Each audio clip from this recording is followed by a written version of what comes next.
Your teen requested a ride, but this time not from you. It's through their Uber teen account. You drive your teenager around, a lot, to their friend Jacob's house, their other friend Jake's house, to James's, to Jaden's, to Jalen's, to... Mom, this is Jake's house, not Jacob's. Now with an Uber teen account, your teen can request a ride under your supervision. They'll ride with a highly rated driver, and with live trip tracking, you'll follow along the whole ride to their friends' houses that all sound the same. Add your teen to your Uber account today. See app for details. Bye, Mom. What up, y'all? It's Joe Budden, here to talk about Prize Picks. Prize Picks is the best place to win real money while watching football. You can get up to 100 times your money.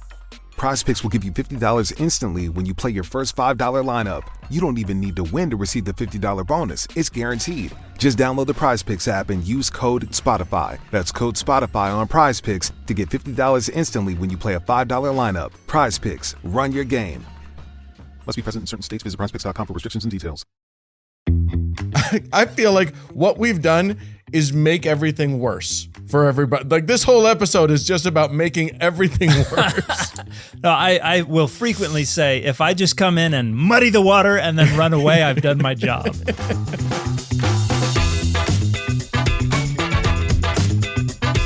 Hey, everybody, I'm Dan McClellan. And I'm Dan Beecher. And you are listening to the Data Over Dogma podcast, where we increase public access to the academic study of the Bible and religion, and we combat the spread of misinformation about the same. And today, we're going to be focusing on the latter end of that mission statement a little bit, aren't we? Yeah, man. I'm looking forward to this conversation. Are we even going to talk about the Bible? We might not. We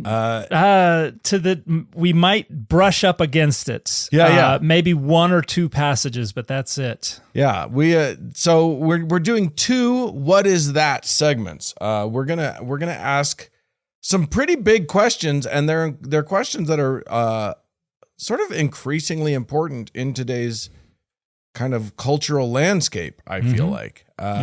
So we're gonna start with the question of, and this is a big one, what is religion? Because we all think we have a handle on that word, but I think we need to kind of define our terms on that. Yeah. And then the one that I actually feel like I might actually have something to say is we're gonna ask, what's an atheist? So a lot of interesting stuff coming up. Let's just dive right in. Let's do it. What is that?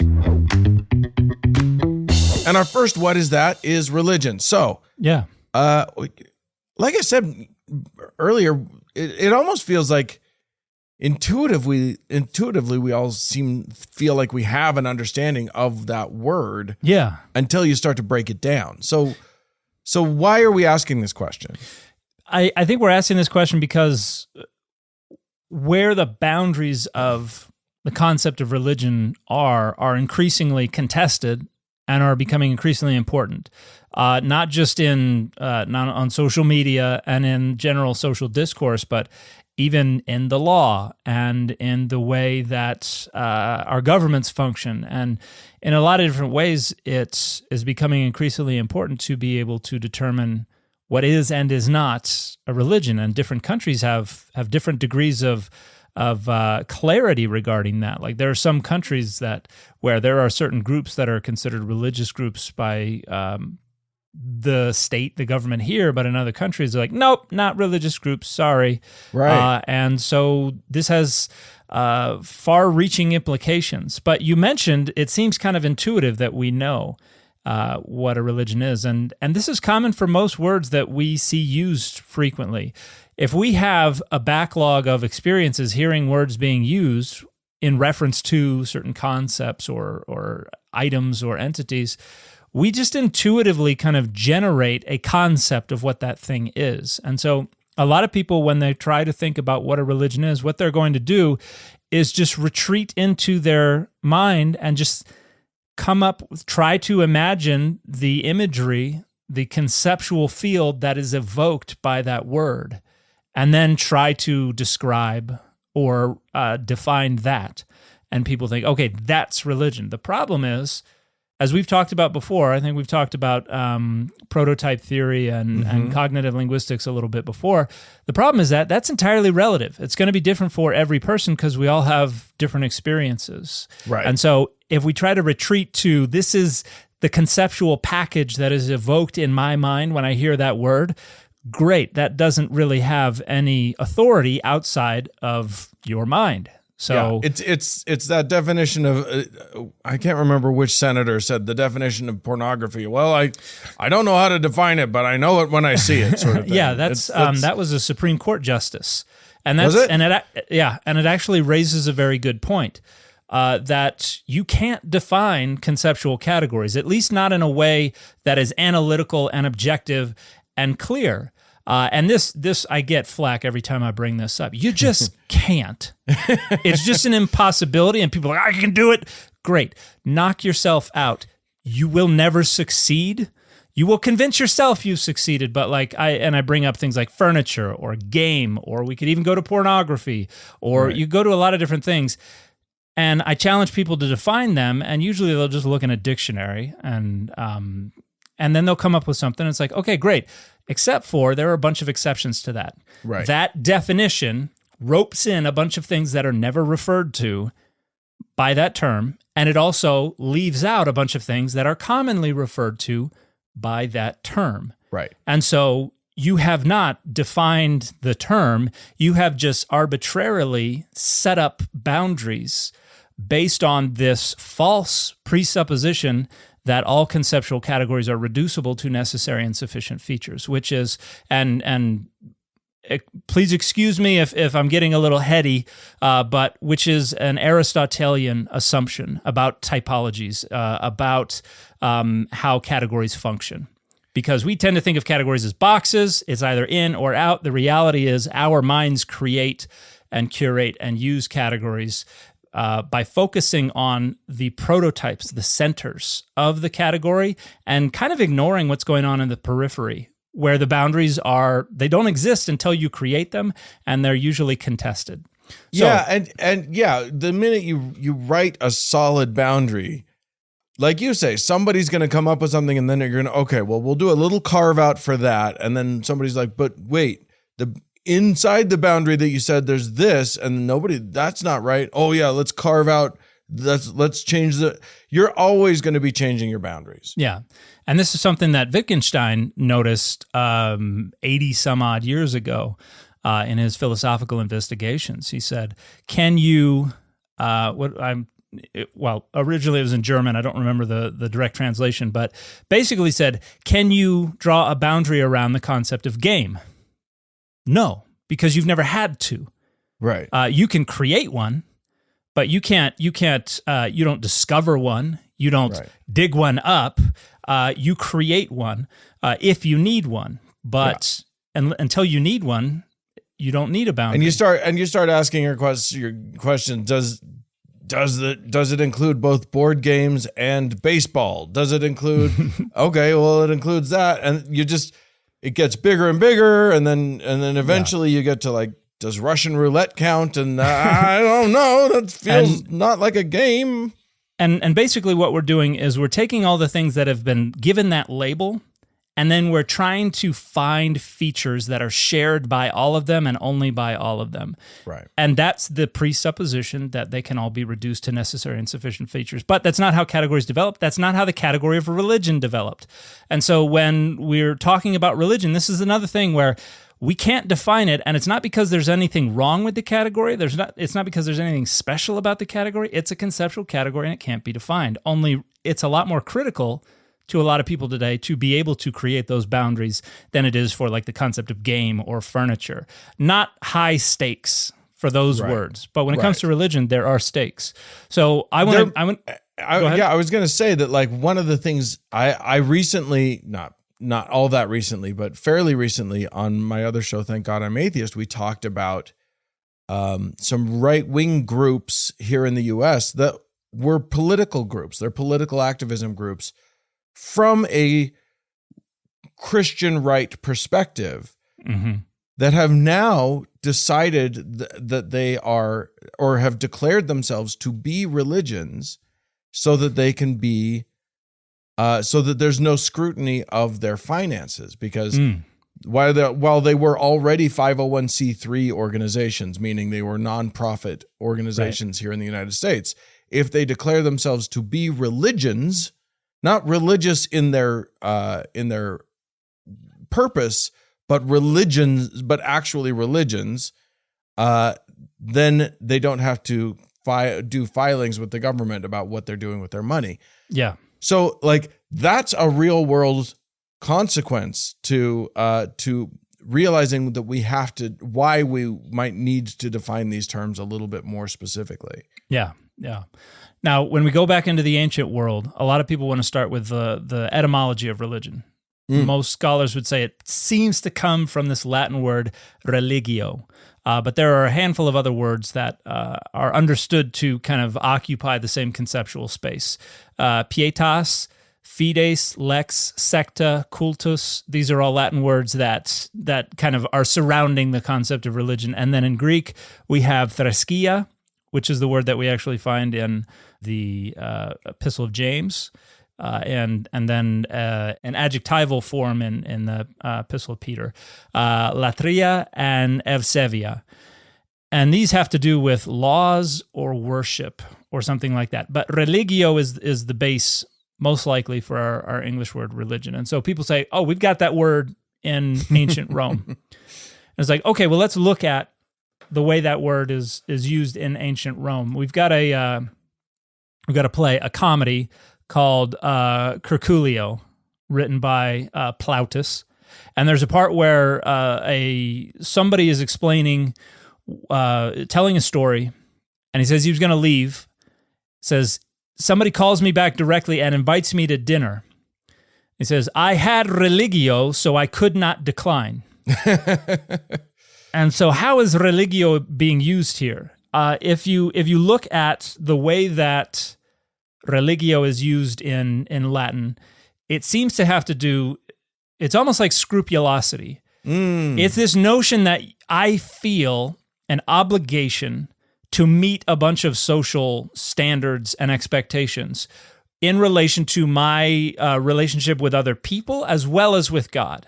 So it's basically observation of social expectations and standards in relation to people or to God. And so it's like I must follow the dictates of my priest and dear Abby. Or the guy invites you to dinner and it's like, I've been placed in this situation where I am obligated by my scruples. And if you look this text up, a lot of places will translate religio as scruples. Mm-hmm. And so there are other places where it is used. It seems to be used more in reference to a type of scrupulosity, like I've just got this thing where I've got to do all this stuff because it just has to be done. Right. And it's not necessarily in relation to any kind of God, it's just kind of a scrupulosity. So you have folks like Lucretius, who says that this is a superstition. He kind of equating it with scrupulosity to some degree. For Cicero or Cicero, as he's also known, it was a virtue, and it was contrasted with superstition. And so it's being used to refer to kind of secular ideas as well as things in relation to a deity. And you have one scholar, Ernst Feil, who's kind of done the most comprehensive survey of how this word is used, says that it means the careful and even fearful fulfillment of all that man owes to God or to the gods, and also to humanity.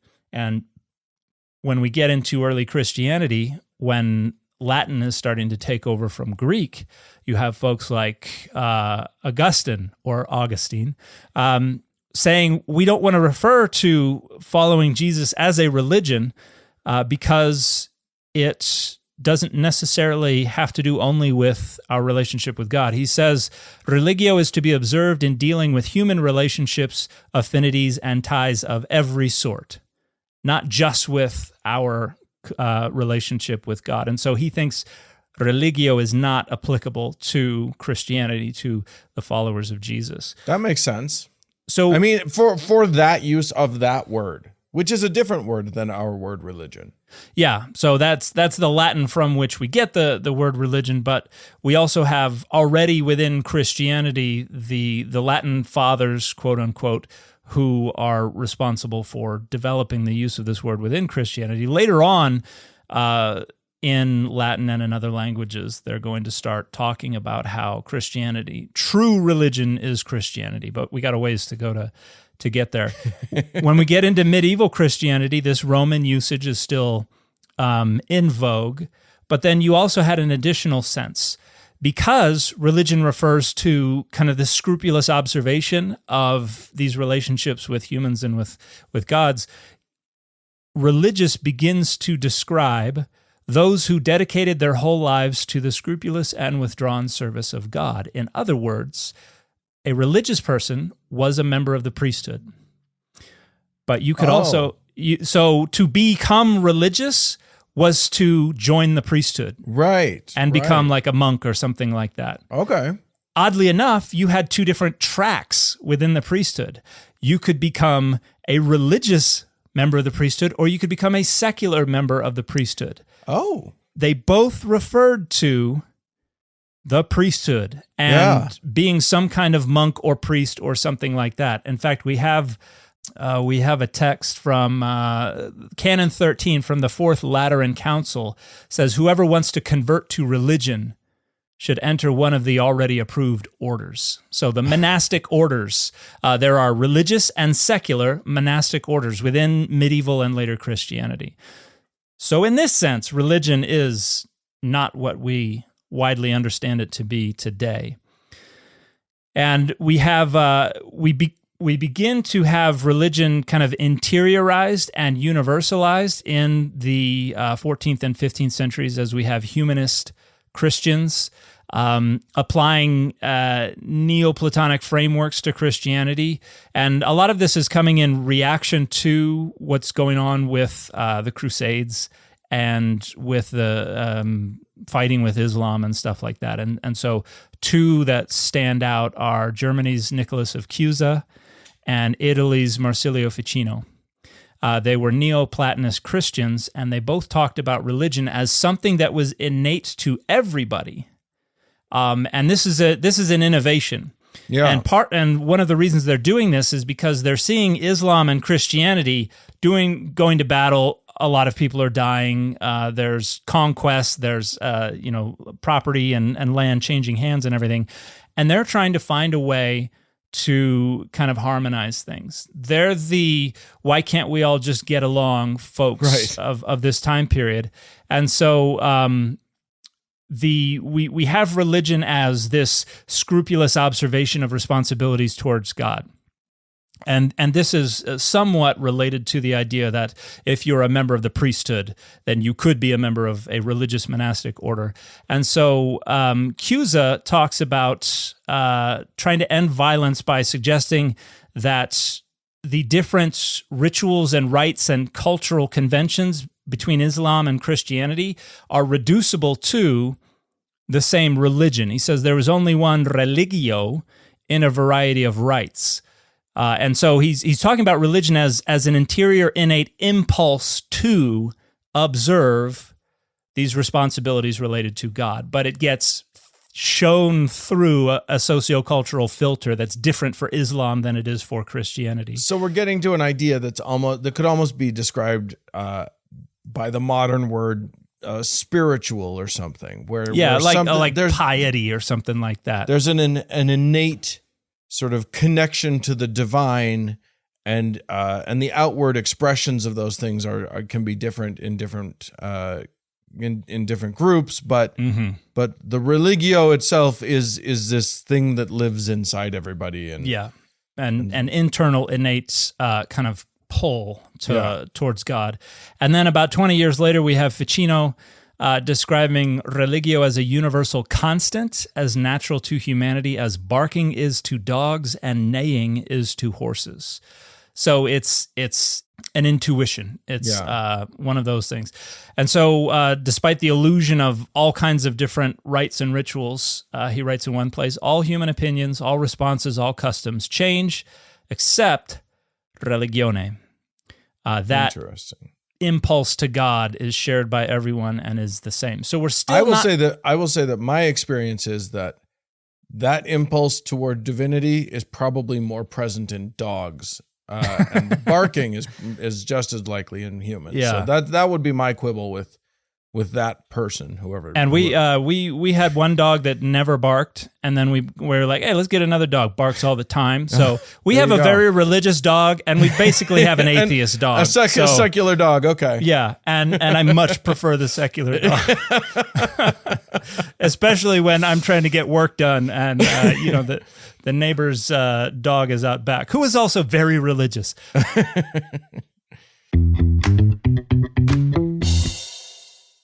Hey, everybody, we just wanted to talk quickly about Brickhouse Nutrition's new supplement, Lean. Lean is a weight loss supplement specifically created by doctors to help people lose weight. If you can't afford weekly shots of an expensive drug, but you do need to lose more than 10 pounds, that's what Lean was created for. I'm looking forward to trying Lean out. I've got some on the way. I've been maintaining a reasonably okay diet for a while now, and I get out and exercise whenever I can, but I am looking forward to adding this as a supplement to see if I can get some of those extra pounds off so that I can fit back into the pants that I really think I look great in. The ingredients in Lean have been shown to lower your blood sugar, burn fat by converting it to energy, and curb your appetite and cravings, so you're not as hungry. So let's get you started with 15% off and free rush shipping so you can add Lean to your healthy diet and exercise plan. Visit takelean.com and enter Dogma for your discount. That's promo code DOGMA at takelean.com. So what's it like to buy your first cryptocurrency on Kraken? Well, let's say I'm at a food truck I've never tried before. Am I going to go all in on the loaded taco? No, sir. I'm keeping it simple, starting small. That's trading on Kraken. Pick from over 190 assets and start with the $10 in your pocket. Easy. Go to kraken.com and see what crypto can be. Not investment advice. Crypto trading involves risk of loss. Cryptocurrency services are provided to U.S. and U.S. territory customers by Payward Interactive Inc., PWI, DBA Kraken. View PWI's disclosures at kraken.com/legal/disclosures. But part of what they're doing is trying to reconfigure our understanding of humanity as a way to overcome the perception of these significant differences. You worship one God, you worship the other God, and so it's so now we get this notion of religion not only as internal, but now we're starting to loosen it from its cultural moorings. We're loosening it from its manifestation in these rites and practices.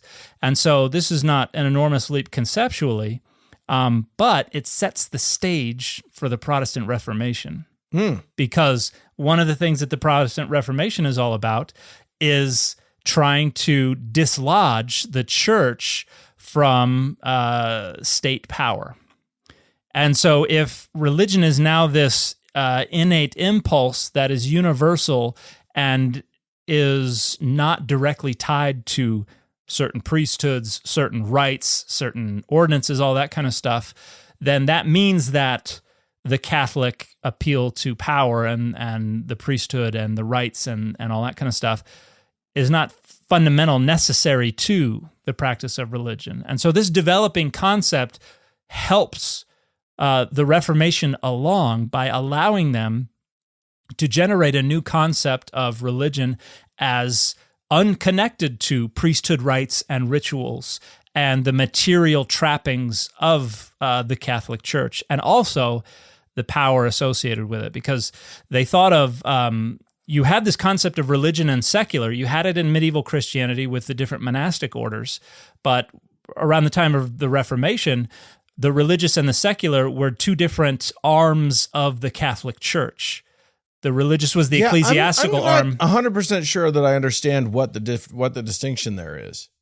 So the secular would be the police force of the Catholic Church, whereas the religious would be the priesthood of the Catholic Church. Okay. And so, but they both fell under the umbrella of the Catholic Church. Right. And so and both would sort of claim a devotion to the religion, to Right. what we would now call the religion. Sorry. Yeah, yeah, and you have in this time period you have a tradition about there being 4 laws, and they're called leges or leges.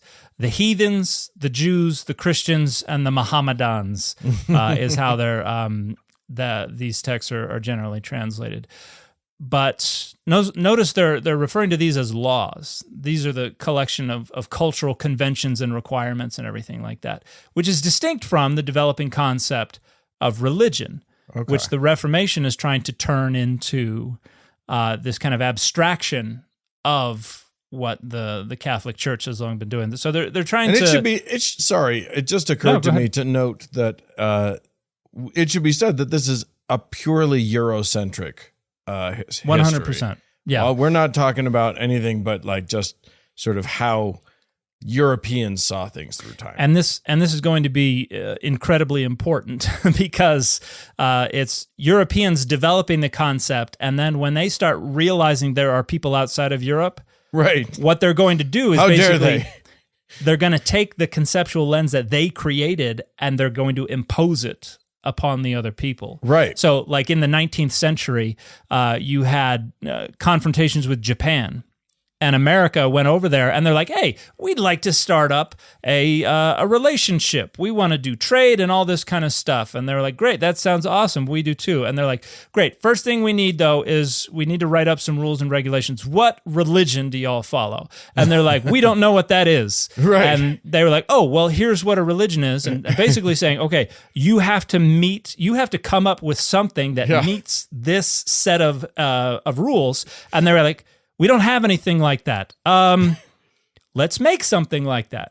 And so there's a whole book on the invention of religion in Japan, which is about how they took certain cultural conventions and they were kind of like, let's call that our religion. Yeah. And then as Western ideas were more and more influential in the society, this thing that wasn't a religion is starting to manifest. Is starting to get closer and closer to resembling what the U.S. said they wanted them to describe. So it's worst export ever. Yeah. Oh, yeah. There's a great argument to make for that. But we have like Calvin talks about how pure and genuine religion is confidence in God coupled with serious fear which both includes in it willing reverence and brings along with it such legitimate worship as is prescribed by the law. And so it's still this kind of internal innate impulse, but it manifests in appropriate practices. And so we get ideas about genuine religion, and Christianity was genuine religion, but then we have concepts of false religion, which is basically Christians who aren't doing it right. That's false religion. Right. And as we get into the Enlightenment and deism begins to take up, one of the things that the Enlightenment was really good at was trying to categorize things and describe things. So you had a lot of philosophers, you had a lot of naturalists, you had a lot of scientists going out into the world to put labels on everything and put everything in a box and, collect everything. And Darwin turns this into the theory of evolution. And we have a lot of typologizing and categorization and everything. Yeah. And so Europeans are, again, taking that lens of this is what we think of as religion, and now they're applying it to other societies. And they're expecting to find, because religion is universal and is innate, they need to find it in all of these societies that they come across. Right. And so, as with Japan, so too the Pacific Islands, and so too Asia. And they go in and they go, okay, what's your religion? Don't know what you're talking about. Oh, well, what are your sacred texts? What are your beliefs about God? What are your this, that, and the other? And so we have, basically we're imposing this framework on other nations and cultures, and we're expecting them to agree with what we have described as religion. And this is where you first get the idea of plural religions, because up until now, religion was just this innate impulse. This was like hunger. It's just something that everybody has. But now it's like, oh, there are a lot of different nations and cultures that don't seem to fit with this little box that we have created, and they're so different from the way we do it that we now have plural religions, and so we develop a discipline, a field called world religions, which is not really used by a lot of scholars anymore these days.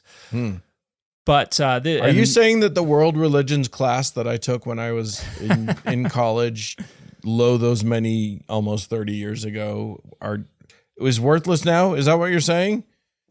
Not worthless, but the framework of world religions is one that is not really used much anymore because it has a potential to kind of mislead and kind of bias the way we look at things. Well, and you can hear even from like as you're describing all of these things, you know, you describe Europeans going to these countries that don't even have concepts of religion, and just the questions that they would be asking are so Eurocentric, are so centered in their own understanding of sort of cosmology and theology that I can see those questions not making any sense to someone who, you know, what's your concept of God? Of what? Yeah. What are you talking about? Are you talking about my ancestors? What are you talking about? Yeah. And you have to kind of bring the two things into juxtaposition with each other and say, okay, you see how we have this? Now what's your equivalent to that? Right. And what that does is that forces the one framework onto the other context. And there are a bunch of ways that Protestantism is a part of that, is presupposed in that. Right. Because what did Protestants do? It was sola fides, faith alone. It was sola scriptura, the scriptures alone. These were all the things that were genuine Christianity, genuine religion. And so religion became, because of Protestantism, the notion of a set of beliefs and practices related to God and your relationship to God. And so there was this presupposition that there were sacred texts. And this is the concept of scripturalization.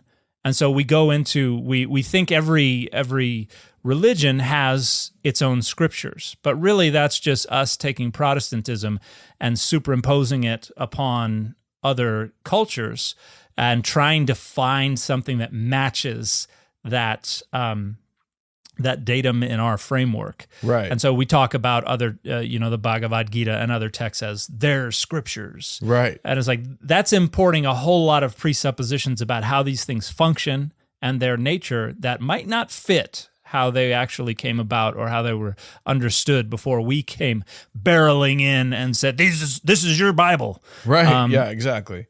So you have to use it the way we use our Bible. And right. And so scriptural... We'll hold you to it, and we'll demand that you defend it. From our framework. Yeah, we expect it to function the same way, and because we're in charge, because we're colonizing you, or we're an empire, or whatever, you have to listen to us. And so there are a bunch of ways that fundamentally distorts how we view what these other cultures have that we have slapped the label of religion on. And even deism.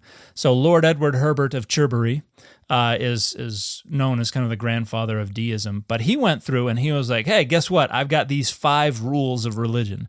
Every religion has this. The belief that there's one supreme God, monotheism, go figure. 2, that he ought to be worshipped. 3, that virtue and piety are the chief parts of divine worship. 4, that we ought to be sorry for our sins and repent of them. 5, that divine goodness doth dispense rewards and punishment both in this life and after it. Okay. So you can see the Protestant outlines right of this deist concept of what religion is. Right. And so, but because deists thought, hey, we're not Protestants, we're better than that. This is rational religion. They go and take that rational religion and slap it as a label on everything else. And one thing that I like to point out is when it comes to trying to define religion, there's only one feature that is shared by absolutely every culture, tradition, whatever, that has been labeled religion. and that is only that it has been labeled religion. And so the one necessary and sufficient feature of all religion is that it has been given the label of religion. Sure. And so as a result, I think the best way to understand and define religion is discursively. And what that means is that religion is created by and within discourse or discussion and media and stuff like that. It does not exist beyond it, and it is whatever that discourse says it is. Right. And so a religion is whatever a group decides a religion is. And that's important, right? Because like if you're having a discussion with people, it's not important that that everyone uses the same dictionary to define things, but it is important that everyone knows what they're talking about when a certain word is used, if we're going to have a communication that makes any sense. Yeah. And if one tries to lord their authority over the other, my definition is the right one and yours is the wrong one. And that happens with things like racism today. Yeah. Does there have to be systemic power asymmetries? Right. In order for racism to be present? Awful lot of people say yes, awful lot of people say no. What's at stake? Well, it's our power. So and that's true of religion as well. There's a scholar named Koku von Stuckrad who published a wonderful paper called Discursive Study of Religion, Approaches, Definitions, Implications, where he offers a discursive definition of religion. And I've shared this on my channel, and I can hear brains popping as people just get apoplectic about this. But he says we can define religion simply as follows. Religion, capital, all caps, religion, is the societal organization of knowledge about religion. Okay. And people are like, you're not allowed to use the word in the definition. It's like, well, discursively you can, because basically what you're saying is religion is whatever the group decides is religion. Yeah. And so it is relative. It is, it changes from time to time, from place to place, from group to group. And so there's no one universal definition of religion, which is why I'm fond of telling people you can't define it. But if you do want to define it, you have to define it in a way that preserves the relative nature of the concept. Well, and you're going to have to realize that there are going to be, like, you talked about Sir What's-His-Name's idea of religion. Lord Herbert of Cherbury. Yes. That's what I said. Yeah. And yeah, if you asked a Buddhist to define religion, none of those things that are included in Sir Chervert of Herven in his definition, none of those premises are going to be there. Right.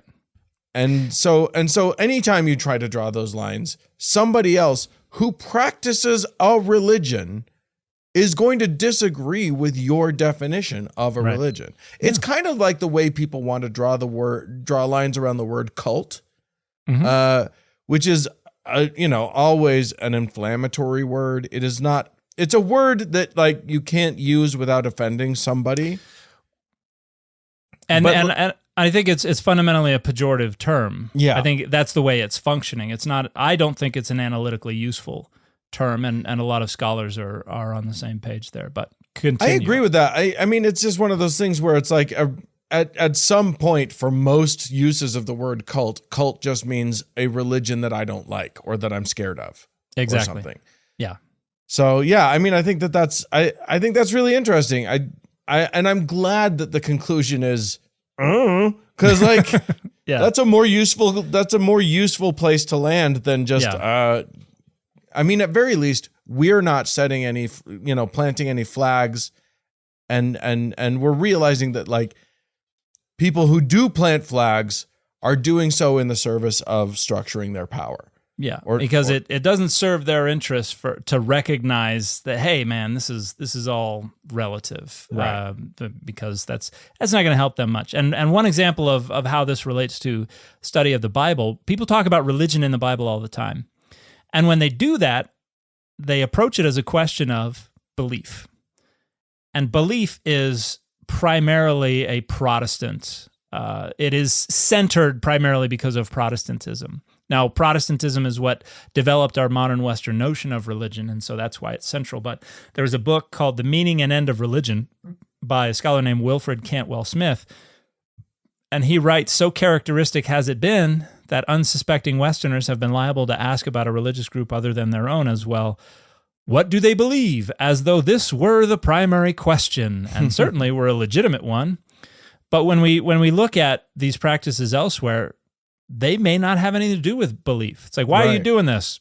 Because that's what our society does. It's like, well, what do you believe? Doesn't matter. It's what we're doing. Right. And even within Protestantism, a lot of times, it's still about behavior, but we've developed a bunch of ways to try to make it about belief. Yeah. If you really believed this, then you would behave this way. It's like, well, that's not how human behavior works. Beliefs and behaviors are not often one is not downstream from the other. Right. And so when we center belief about deity as the necessary and sufficient feature of religion, we're basically saying, how much is it like Protestantism?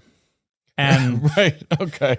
And there's another scholar, Brent Nongbury, who wrote a book called Before Religion, which is talking about how the concept of religion developed. But he put that in, I don't remember exactly what the words were, but he said, we could very accurately define religion as anything that sufficiently resembles Protestantism. Because that's how the concept developed. Now, I will add one caveat. You mentioned that this is all European, and we're primarily downstream of the European development of this concept. However, medieval Islam also was developing a concept of din that is very, very closely related. And so there's an argument to make that Muslims actually systematized this concept in more or less the way we understand it today, centuries before Protestantism did it. But I think we're more directly connected to the Protestant iteration and manifestation of that concept, and so I think that's more relevant to the discussion for English-speaking Westerners. But Islam certainly has a claim to have developed the concept of religion independently, although I think in some ways it's kind of merged more recently. So what is religion? Whatever a group says it is, and also nothing. And also nothing. Because I say that from time to time as well. There's no such thing as religion. Good luck with not that. Outside of our discourse. Good luck taking that with you into a conversation. That's just how I throw bombs into things. Like I got to get going. Hey, guess what? And conversation and then over. You run away. Yeah. All right, friends. Well, if you are a patron over on our Patreon, then we'll just be moving on to our next segment. If not, you'll be hearing an ad right now, and then after that, we'll be going into another What's That?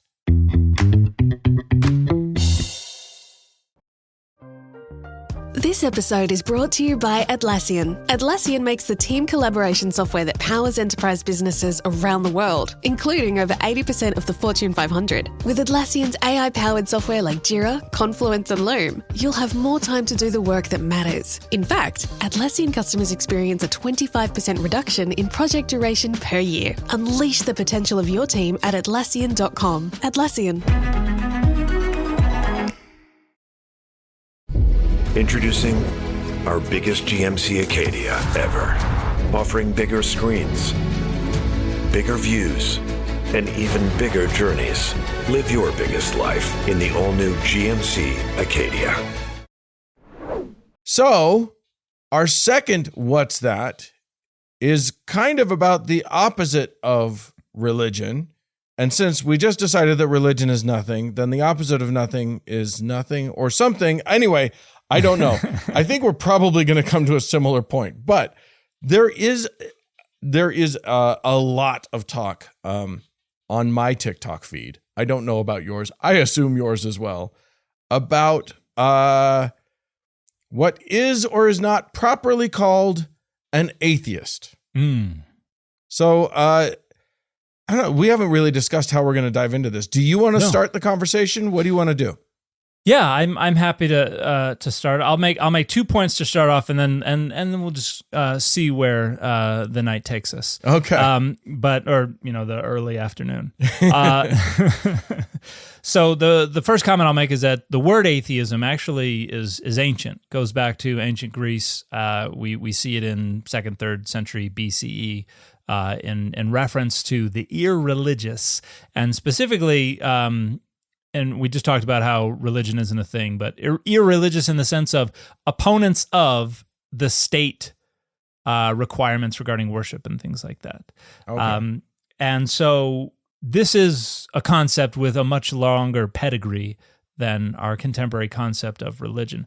And as a matter of fact, I remember reading that ancient Greeks would accuse Christians of being atheists. They would term Christians to be atheists because they didn't believe in the full pantheon of Greek gods. Yeah. So it generally referred to some kind of opposition to or refusal to engage in the requisite behaviors related to specific deities, and specifically the state-sponsored deities.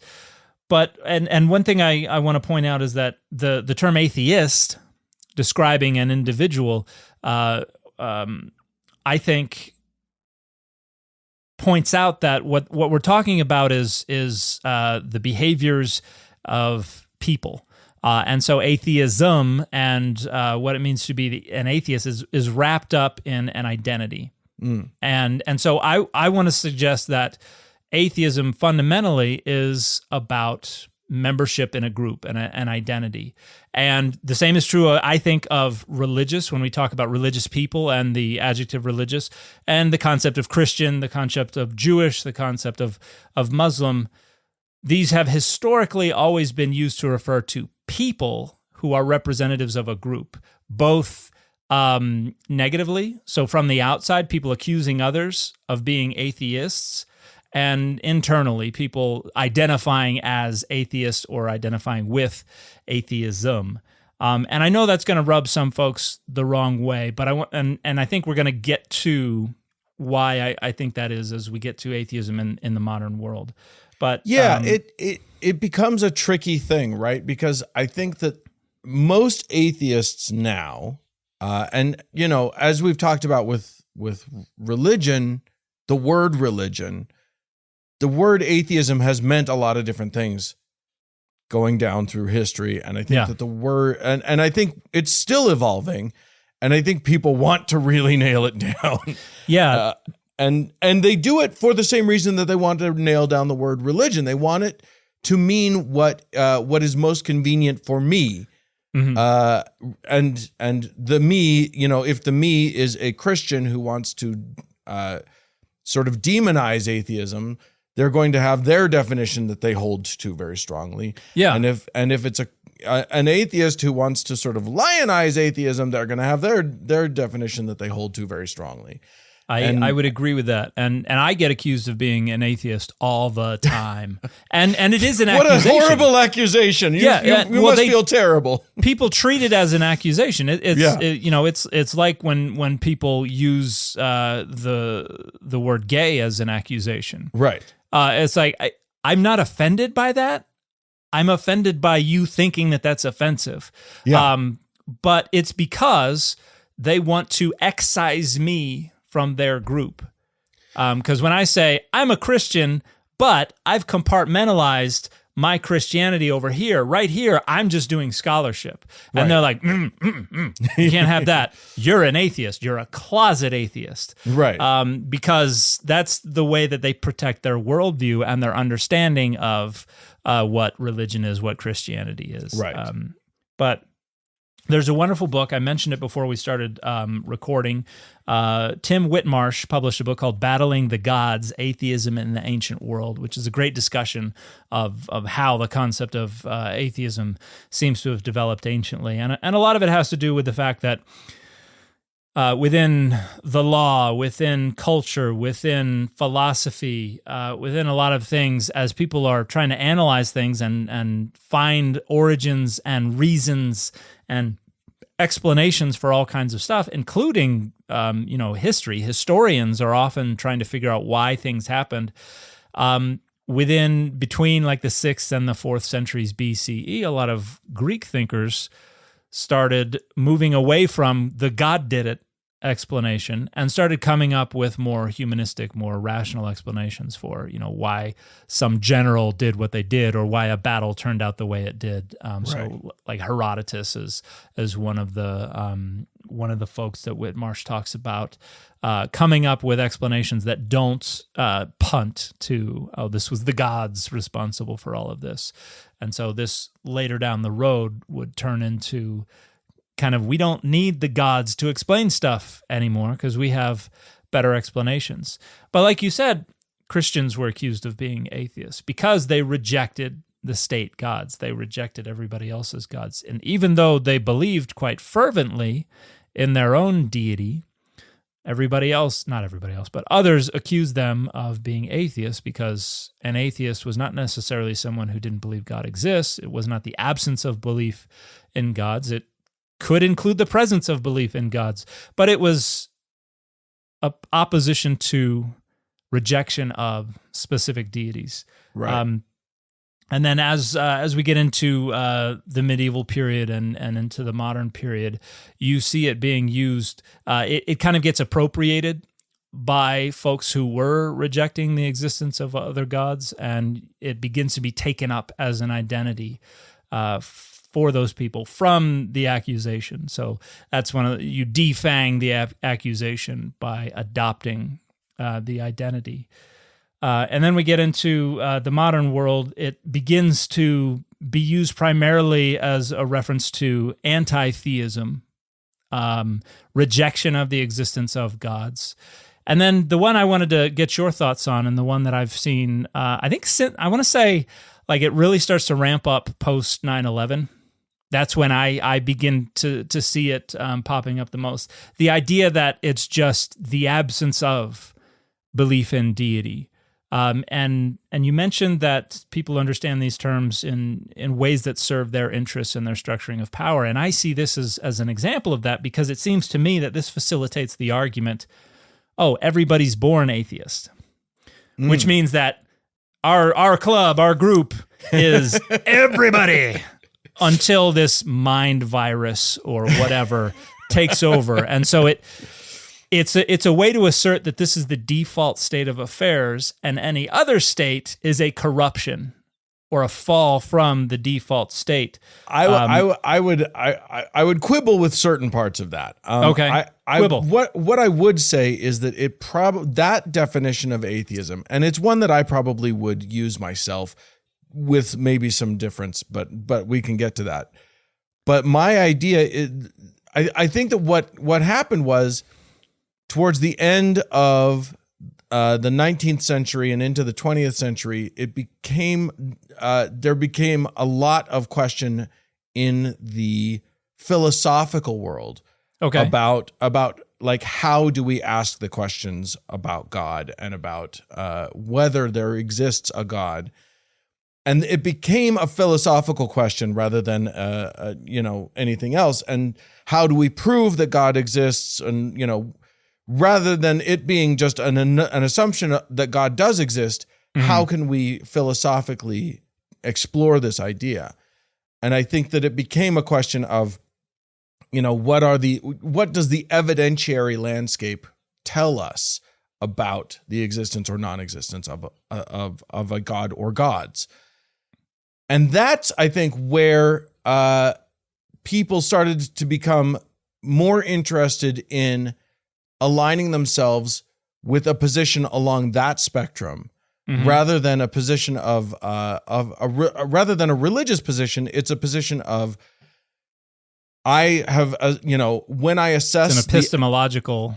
When I assess the evidentiary landscape, where do I fall? And so, I think that, I just had a conversation in preparation for this discussion with a friend of mine who's a philosophy professor.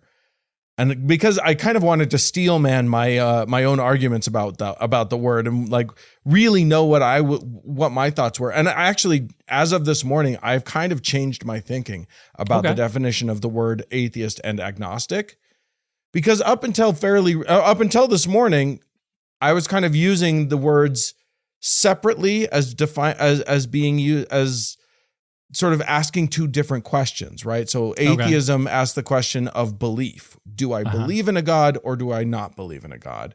And agnosticism versus Gnosticism asked an epistemological question. Can we know whether or not there's a God?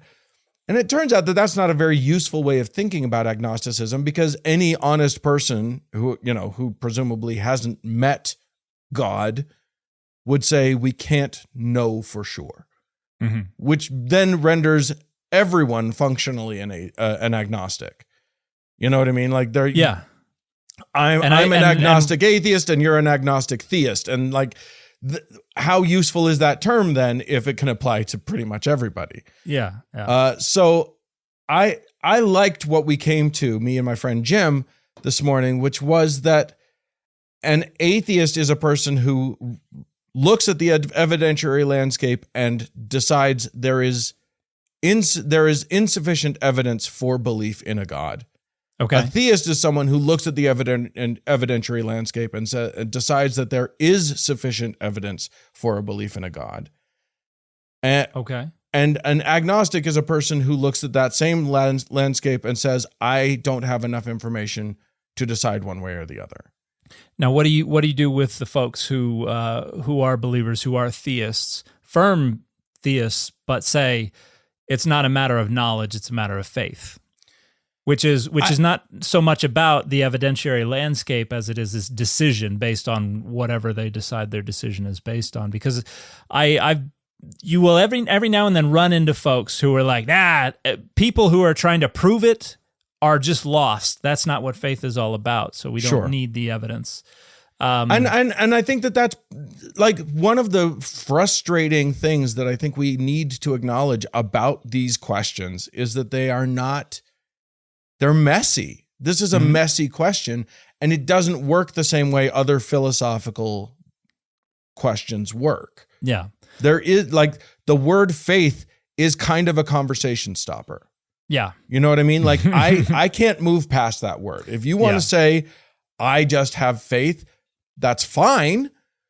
But it means that I have nowhere. We're at an impasse. Yeah. I don't have anywhere to go with that anymore. Yeah. There's nothing left to argue about at that point. Yeah. Because you've said it's, nothing's gonna change that. I think a lot of people would like it to be, and this is the way I hear it. I hear it discussed from atheists talking about atheism as well as Christians talking about Christianity and all this kind of stuff.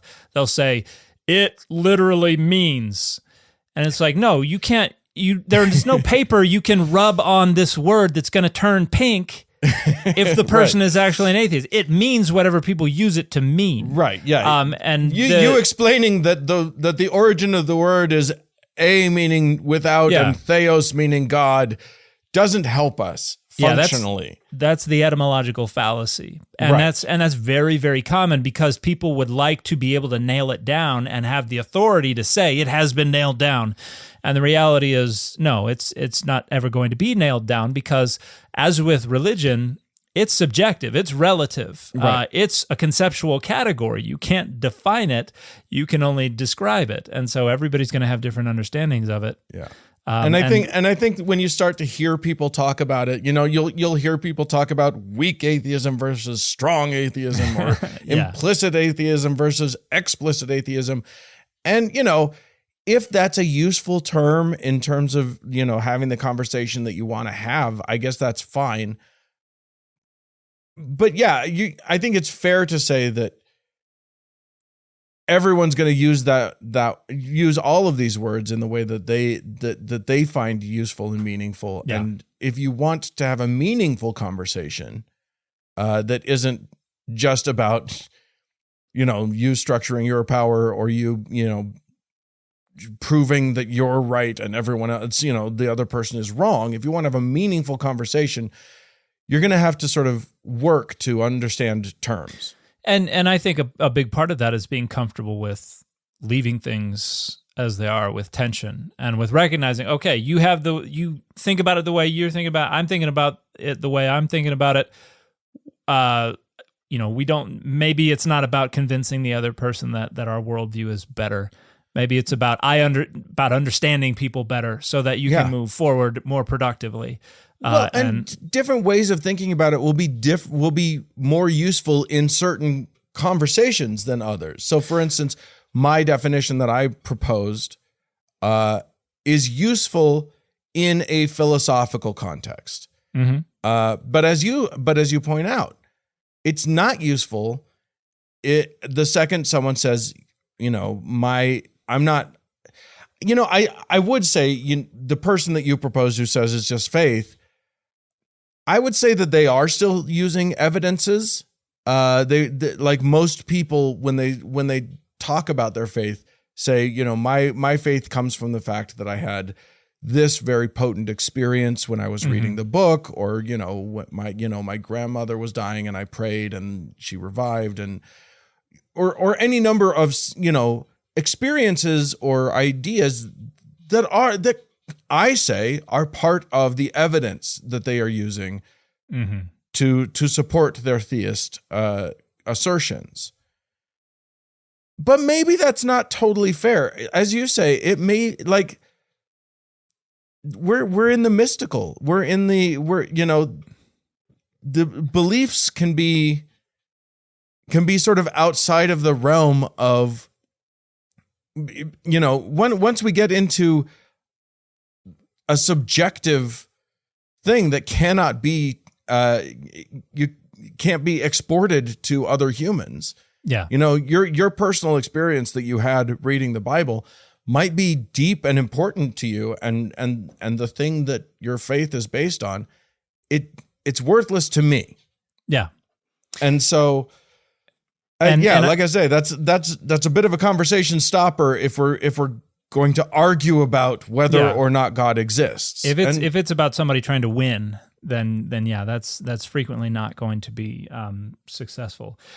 Two things that I wanted to point out. One, I think a fascinating observation. Pew Research does a study, a religious landscape study every few years, right? And it's always fascinating because they have one of their questions is about belief in God, and they ask a bunch of different people.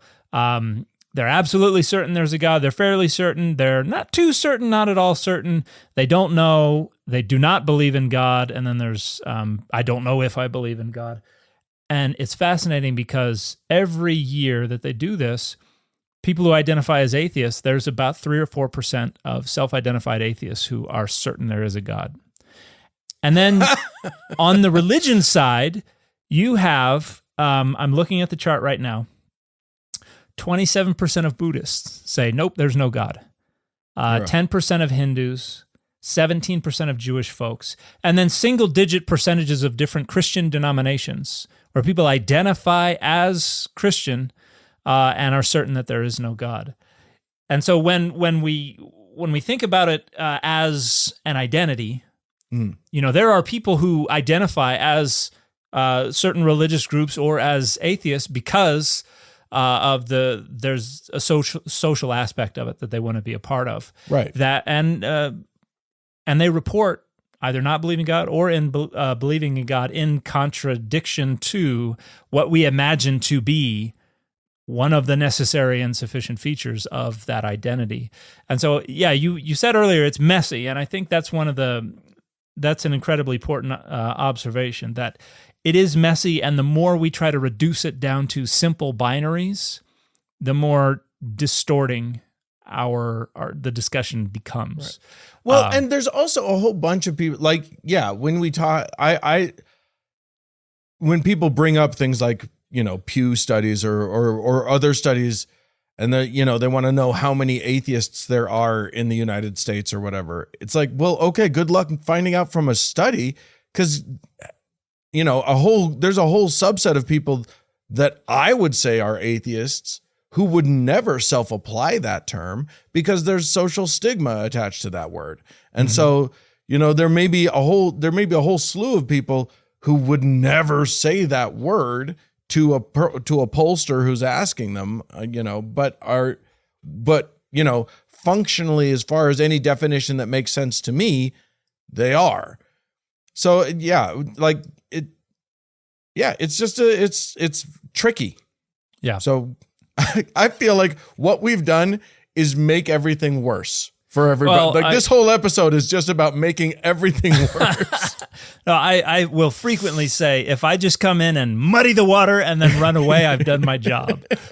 Because I think we need to be more comfortable acknowledging that things are a lot messier than we would like them to be. And so that's one of the points of, in my opinion, that's one of the points of sharing this kind of stuff, is to let people know it's messy and it's sticky and it is problematic and it's not going to get resolved. But I think just knowing that hopefully can help people respect other people a little more, get along a little better. Maybe conversations don't have to end in fights and in ruined friendships and in blocking people on Twitter. Maybe it can, not for me, I'm still going to block most of the people I engage with on Twitter, but I think that, I think hopefully being more thoughtful about this, I think is a way that we can advance the discussion and we can improve relationships nationally and internationally as this important question continues to be debated. And you can use these questions for all the words that you use, because when you deploy a word, you can ask yourself, am I deploying this to be a jerk about that about that thing, that group, that concept, whatever? Or am I deploying it in a way that I'm seeking understanding and knowledge from another person? Yeah.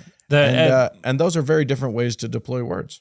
Yeah, there's a way to approach language where everything is a speech act, where we're not just saying words, we're trying to accomplish things with those words and make things happen. And sometimes being a jerk is the rhetorical goal that somebody has.